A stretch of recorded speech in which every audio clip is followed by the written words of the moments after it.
Hey everyone, happy Tuesday. Welcome to the broadcast. My name is Mike Gelman, and I am going to share with you today the final installment of the Engaging Your Employees series for high-performing leaders. And the topic today is overcoming obstacles and setbacks. Who has not had obstacles and setbacks, right? That just defines living, that defines leadership. And I'm going to give you some strategies on how you can overcome them, and some tips to essentially build up your resilience and your effectiveness in handling them so that you can get to where you want to go faster. So most of us usually a setback or obstacle affects us because we have a goal of some sort in mind that we're trying to get to, that we're trying to accomplish. And when something gets in the way, it gets just really frustrating, disappointing, discouraging, you name it, right? So different types of emotions. And then maybe for some of you, there might be some positive emotions. And so we're going to get into that with some of the strategies. And particularly, I have a particular fondness for when you go into a situation that's kind of known where the cards are stacked up against you, right? So like a turnaround of some sort, turnaround strategy is required. So how do you handle that, right? And so that's something that I'd like to speak from as a backdrop for the conversation today. And feel free to add your comments or questions below, particularly if you're watching the replay. But a turnaround strategy, in my mind, I would define that as a bold and decisive action with a very disciplined and adaptable approach that has a sustained commitment, right? So a bold, decisive action with a disciplined, adaptable approach with sustained commitment. That's how I would define kind of having a successful turnaround approach or strategy. In any event, whether you're doing a turnaround or just pursuing any old goal, here are some strategies here. So the first thing is to assess. And I mean, I'll share some examples with you. One's work related and one is personal, and that are one's more recent than the other. But with one of the things that I did professionally before is I developed a coaching center for the company. And the challenge was that was the third time. It took 3 times to get that launched, right? So the first time that I set out to do it, it got called off because we didn't have enough of a budget, right? The second time got called off because we had in the budget because there were these wildfires that occurred. This was many years ago, probably about 10 years ago now, a while ago, 13 years ago. Wildfires, and so the company's resources were just sucked up in trying to respond to that. And there was literally no budget available at that point to make it a go, even though I had all the support. The second time, we were about a month out, ready to go, but it just wouldn't have looked good based on some things that were going on in the organization. There were like all these other initiatives and major projects, and it just wasn't from a timing perspective, it wasn't good. So at that point, I was kind of really discouraged. And then I had a third opportunity after a company restructuring, and because the need was still there, and I lost the desire for a while, but I regained it, and we were eventually able to get that off the ground. And I'll share with you some of the strategies I used to just keep myself going, particularly that third time around. And I'll be maybe as I'm talking, I'll share the other example that's a personal one, and it's something that you might be able to relate to as well. So the first strategy is to assess. And that is really to assess internally what's going on for you. So when you had that setback, whatever it was, so for example, when I was told that, sorry, you're not going to have a budget, okay, what goes on for you in that moment, right? What's the emotion? What's going on? Are you going into problem solving mode? Are you withdrawing? Are you angry? Are you frustrated? Are you sad? Are you intrigued? Are you curious, right?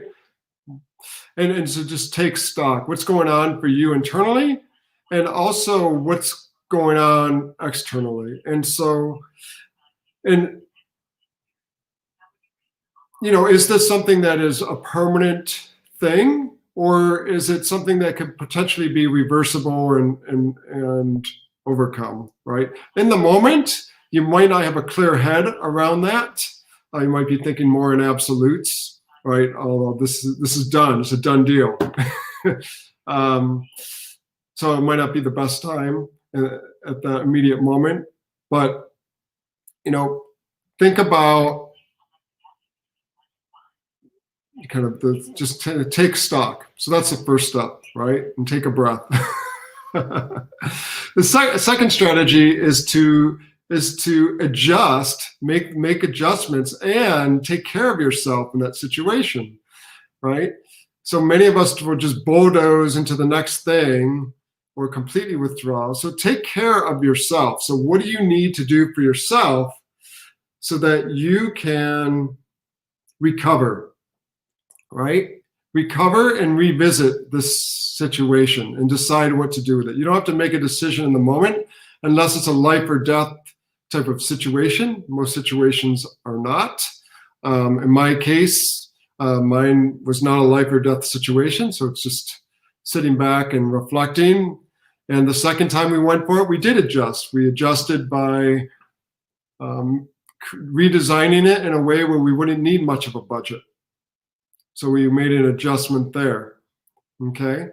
So same thing as a personal example is, I don't know if you've ever tried to remodel a house, a home, but I have a home that I was remodeling, and the actual remodel went okay. But what I learned, this was an investment, I was looking to rent it out. What I learned and it was out of state, or it is out of state, it's kind of a live thing.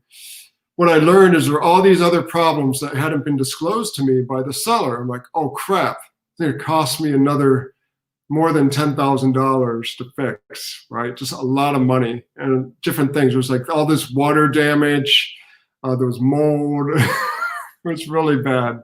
And so what do you do? Like, so what am I gonna do? Am I gonna just like walk away from this? No. Okay, so what adjustments do I need to make? So I had to take some time just to take care of myself and my own well-being, and then think about, okay, what's possible? What can I do? And that's where we go into the third strategy, and that is to visualize. Visualize yourself reaching that finish line, despite the setback, despite the detour maybe that you're going to be forced to make, and visualize yourself reaching that finish line and overcoming those obstacles and handling them in a way that works. It doesn't even have to be realistic. You can imagine yourself just, bouncing over them, right? Like Tigger, bounce right over those, the hole in the ground, whatever it is. Okay, and not let that stop you. And so you kind of have a sense of detachment and ease about it. So again, the adjustment is really to adjust not only where you are at, mindset-wise, but then also to then start visualizing the success there. So that helps to reaffirm your commitment, and it helps your brain problem solve and get you focused on that and less on what's not working, right? Focus on next step. So with this house, that was one thing after another. And then I was trying to refinance the property. I got through that hurdle, fixing up everything. And then I was trying to refinance, because it was just a temporary loan that I had. And it dragged on for 2 months before they said, oh, sorry, you're not eligible anymore, even though nothing changed at my end. I'm like, oh, crap. Now I'm up, you know what's creek. So again, I had the same thing. You get knocked down, you think, okay. All right, well, obviously there's nothing I can do about it with them. They've just decided that. So where can I get some other financing? Where can I be creative? Where can I borrow money, right? Start going into problem solving mode there. So again, and this thing's just been ongoing. I've actually decided to sell it, right? And so even in the process of trying to now sell it, I've run into issues. I haven't even put it on the market yet. But even in that process, I've run into some challenges, a permitting issue that I had no idea about. Again, it was something I was never informed by the seller. So, these things happen, and then you get to choose how you want to respond to it. That's the ultimate authority, is you get to choose how you want to respond to these setbacks. So to visualize that, as an aside, when you are embarking towards achieving a goal, and maybe you're planning a little bit, right? You prepare a plan to get there.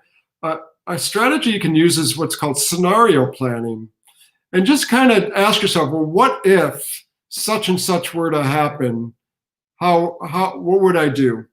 If such and such were to happen, what would I do in that situation? Either in this COVID situation, right? If the vaccine comes before the end of the year, how would I handle things, with work or home? If the vaccine doesn't come for another year, what does that mean for me? And what choices do I want to make, right?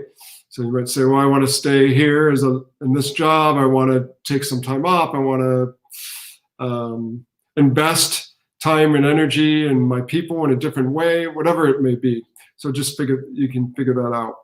The fourth strategy is to prioritize and focus on what's most important. So if you're thinking back to the turnaround strategy, there's kind of that sense of purpose and that mission. That's why I like that type of challenge, or even the metaphor as a turnaround. Is like, okay, it's going to take all hands on deck here. So it takes a lot of focus on what is most important. What are the true key levers here that need to be done in order to steer things in a more positive direction? So you don't get caught up in all the noise that's around you, and even other things that might go wrong or might not be going the way you want. Identifying what's essential will be really key for you. The last strategy is you don't have to go at it alone. Enlist the help of others. So that's the last one, is who could you ask for help? It might be team members of yours, it might be friends, it might be acquaintances, but who can you ask for help? Look at all the people who have no resources, and they say, well, they put up a GoFundMe page, right? They get a whammo out of left field, and maybe it was a diagnosis of cancer, maybe it was unexpected death in the family, and they need to cover funeral costs. Maybe it's a startup, and you're trying to get some seed capital. Whatever it may be, you can enlist the help of others, and you'd be surprised. So if you're clear on what the finish line is and what you're trying to accomplish, and you're able to convey that effectively to others, then you'll be more likely to enlist the support and help of others. So many people tend to shy away from doing that. And I understand, there's a strong sense of pride of being able to figure something out yourself and do it yourself, and there's a kind of the go at it alone mentality, the individualistic approach. But in reality, we oftentimes are relying on other people for just about anything, in small ways and in larger ways. So those are my 5 strategies. Okay, nothing rocket science per se, but just as some foundationals. So and leading your team through a change or trying to achieve a goal, assess the situation, right? Internally for you as well as externally. Make the adjustments you need to make in the short term, right? Just to be safe and take care of yourself and others. Visualize basically what success looks like. Visualize that finish line and visualize yourself overcoming those obstacles or additional obstacles that might come up, like through different scenarios that could come up. Visualize yourself getting past those. Prioritizing and focusing on what's most important, like the top 2 things, for example, right? That's the next step that you need to just focus on and hammer and see that through. And then enlisting the help of others, right? Thinking of who can you bring in to help. So those are my 5 strategies. And that's the last installment of this series, Engaging Your Employees. If you've missed the other ones, feel free to scroll through my LinkedIn or my Facebook business page and view the others, or on YouTube, if you're watching on YouTube. So that's available for you. And I will be on again this Friday, and we'll be taking any questions that you may have for your leadership, for your workplace questions, career questions, if you're searching for a job, if you're trying to get it promoted within your company, if you're trying to just deal with how do you manage your workforce, a virtual workforce, and keep them engaged, whatever it is. Happy to be a resource for you and answer your questions. That will be 12 o'clock Pacific time on Friday. And again, my name is Mike Gelman, and look forward to seeing you on the next broadcast. Take care.